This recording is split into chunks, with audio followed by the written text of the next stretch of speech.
there are a lot of underrated players in college basketball, and Jemai Mashack should be up near the top of that list. What he did defensively to Kasparis Yakashonis, who finished with 21 points, but he had him in hell whenever they were matched up together. And I was really, really impressed with what they were able to do. And then I think, and I'll give it back to you on this, Goodman. I think we all know how good Chaz Lanier is, right? And we know how good Zakai Ziegler's been for a long time. And the fact that they were able to go on the road and get the win that they got without those two playing the second half, essentially, more or less, it was our producer, Trevor Valise, kind of phrased it the best for me, is that Tennessee outscored Illinois in the second half with the Zakai Ziegler on basically playing 4 minutes and Chaz Lanier fouling out.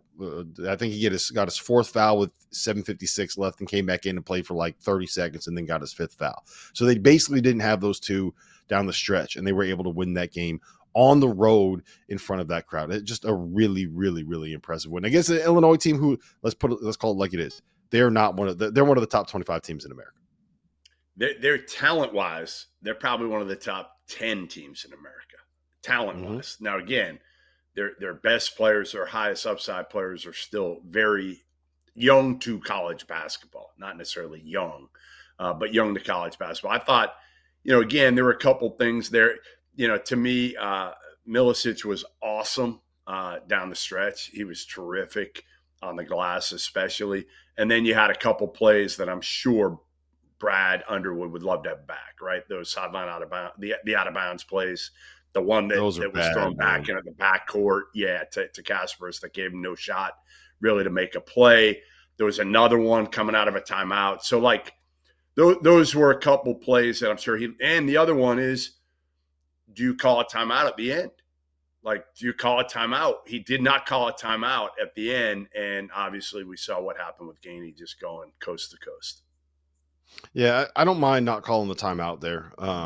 The turnovers on the sideline out of bounds were the killers, because one of them led directly to a dunk at the other end. And Tennessee had they were struggling to score in stretches there. I think the thing that impressed me the most about Illinois here today was what they could do defensively. I mean, they held Tennessee to 32% shooting. They were Tennessee was 6 for 24 from beyond the arc. It was a really impressive defensive performance, but it was not what you wanted from them offensively. And look, to a point, when you got a guy like Will Riley, who is a freshman, who is a reclass freshman, who is, one of these jumbo-sized ball handlers who kind of is still trying to figure out his handle a little bit. I think we all could have predicted that he would struggle against a Tennessee team that is this physical. I don't think anybody is shocked that KJ struggled against Jemai Mashack and what he can do defensively. Those guys are just so tough and so physical with what they do on that side of the ball. I think that this was a good learning experience for Illinois. They're never going to – there's no point this season when they are going to play a team that is able to kind of physically manhandle them the way that Tennessee can physically manhandle you. And I think that is a good thing for Illinois long term. Sucks that it had to come in a loss, but that's kind of how these things kind of play out sometimes. 15 for 51 from the floor, under 30%. 4 for 23 from three for Illinois. And they finished with 11 turnovers, and they gave up 17 offensive rebounds. Are you worried about it all?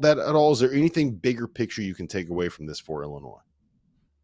I mean, no, because again, I went back to, and I think Brad knows this. I think Brad, we talked to him the other day, Hummel and I on the pod before this game, and I think he knows he's not going to overreact to anything early this season. And frankly, he played against a team that is a veteran team. Now they've got some new pieces on their team as well, Tennessee, but Chaz Lanier's, picked up pretty quickly here. So I think he knows the upside of this group, right? The Will Rileys and Kasparis and Ivicic. These are all guys that are going to get markedly better between, even over break, right? Even over break, being able to look at all this film, right? Being able to look at this game and say, we were that close against the number one team in the country, a team that came in undefeated, a team that's tough as shit.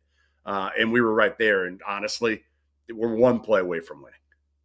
Yeah, that's how you grow. And I think the frustrating thing for Illinois fans is going to be Tennessee tried to give that to you, right? Like you were there in Sure. a spot to be able to win that.